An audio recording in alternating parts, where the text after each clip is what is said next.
What is up, everybody? This is Edward back with another video, another episode of Everybody Hates Black Men. I am your host, Edward Anderson. Today we are talking Beyonce. The Grammy Awards have just passed by earlier this week, and normally this is not something I would cover, but this is something that has some significance to it. Adds a little bit of controversy to it, and I want to talk about it. So here we go. So pretty much, Beyonce has won the coveted album of the year. For those of you all that don't know, because I know my audience doesn't pay attention to this too much, album of the year is essentially like a Super Bowl, um, or the MVP. Let's say it's like the MVP of music. So think of, with Kobe Bryant. Kobe should have more MVPs than he has. He has quite a few playoff MVPs or MVPs of the finals, but he doesn't have. He only has he only has one. And I want to verify that. And it's funny because when you search it, it talks about all these NBA, the All Star MVP, the Finals MVP.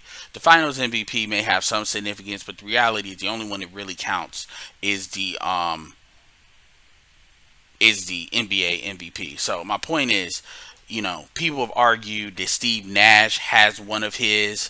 Dirk Nowitzki has one of his, and that Kobe should really have at least two, if not three. He definitely should have more than Steve Nash. So this is kind of like equivalent to kind of like Adele and Taylor Swift. You want to make comparisons, both of which have won album of the year more than once. Dirk Nowitzki has won one. So both of them has won more than once. So this is equivalent to what album of the year is. And just to understand, because even though we understand Beyonce has been nominated a lot, Beyonce has been nominated about 99 times overall when it comes to Grammys, and she's been nominated about 4 or 5 times when it comes to album of the year. Probably the closest pushes she would have had towards it would have been the album Renaissance, which is the album where she had, it was like more of a black centric album, and then the album Lemonade, which is known for where she was alluding to Jay-Z cheating on her, which is why that got pushed. Those are kind of, I think, her best pushes. So nobody really expected her to win for this Cowboy Carter. So look, I'm not taking anything away from this, but just like one actor I definitely do like. My favorite movie from him, Leonardo DiCaprio, is Blood Diamond, and Leonardo DiCaprio has gotten snubbed for Oscars, and he won for The Revenant. And nobody will tell you that that's his most well acted movie. Nobody will tell you that's his people's favorite movie. That's not, I don't think, in the top five most acted. I don't even think the top 10. But it's kind of one of those things where um it's not an obvious reason to give it to someone else. Taylor Swift is not really in the running like that. Adele is not really around like that. I think Billie Eilish, which is pretty much the new Adele, the new white chick they stay trying to push this close to our R&B music, was in the run, but she's relatively young, and it was like, this is one of those things where it's like, look, this is the best excuse we can give her the one, because she stepped out of her comfort zone. This is very artistry that they would see. It's like, okay, this is what we need to give her this, because it looks bad that she has all these nominations, has all of this, but then she can't get this. She can't get this one, which is the most coveted. When you've already given it to Taylor Swift twice. Let's keep it real. Taylor Swift music is popular, but so is Beyonce's, and there's no. We get the things. Now this is more in the females realm, but I did want to cover that because she got snubbed in November by the Country Music Awards, and they made a whole bunch. She didn't even get nominated, and and like I said, she didn't even get a nomination.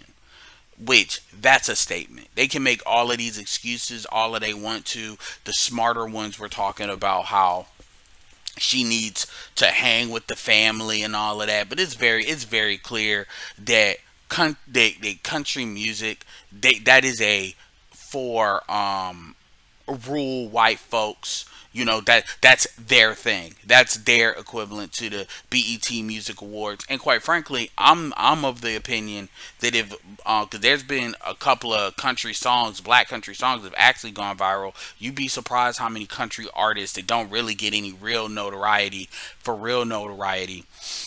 Because let's keep it real, black people don't listen to country music like that, and quite frankly, we need to start expanding our palette more because we need to have more diverse artists. Because I'm really getting tired of a lot of this like street hood culture that has just permeated every aspect of how black people see themselves. That kind of needs to change. That's another video for another day.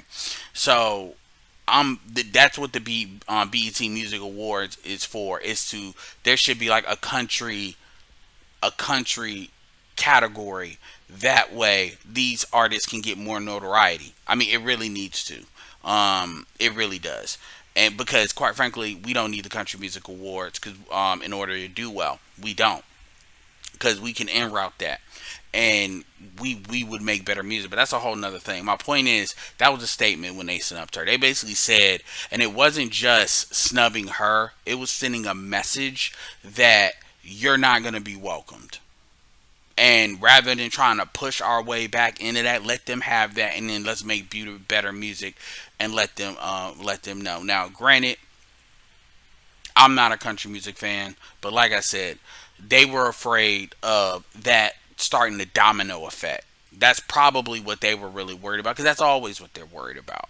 So I got a couple more videos to talk about different stuff. I want to talk about Chris Brown. I got my thoughts. It'll probably be not what you want to hear about Kendrick Lamar.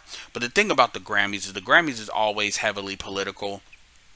It's always heavily political when it comes to how they give their stuff. It's good albums. They maybe meet the metrics. They meet the metrics of popularity. But this is one of these things where it was her turn. This is not to take nothing away from Beyonce as an artist. This is not to take nothing away from the other pushes she had. But this is one of these things. She gotta basically. This is your turn. This is one of the last real opportunities we're going to be able to get to really legit give you one, even though she probably had better runs on the other ones. And that's what that was. And you got people on social media upset, because quite frankly, a lot of black artists cleaned up and they want to basically, say it turned into the BET Awards, the goofy stuff that people say. I may cover that too. But I wanted to, drop this one first. So with that being said, let me know what you think. Have you listened to Cowboy Carter? Um, have you been paying any attention to the Grammy Awards? Are you surprised if you have at how many black people won and cleaned up? I mean, even Chris Brown cleaned up, which they've been hating on Chris Brown for a minute.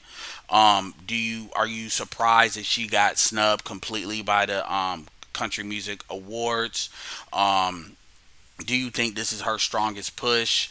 What do you think about? Do you think Beyonce's time is up as an artist, and pretty much it's kind of like she's got maybe one more run and that's it? Let me know. As always, if you got this far in the video, I do appreciate it. Check in with a like, check out with a comment. Make sure you click on the links in the description, to be in the community, support the community. And with that being said, this is Edward signing off. Peace.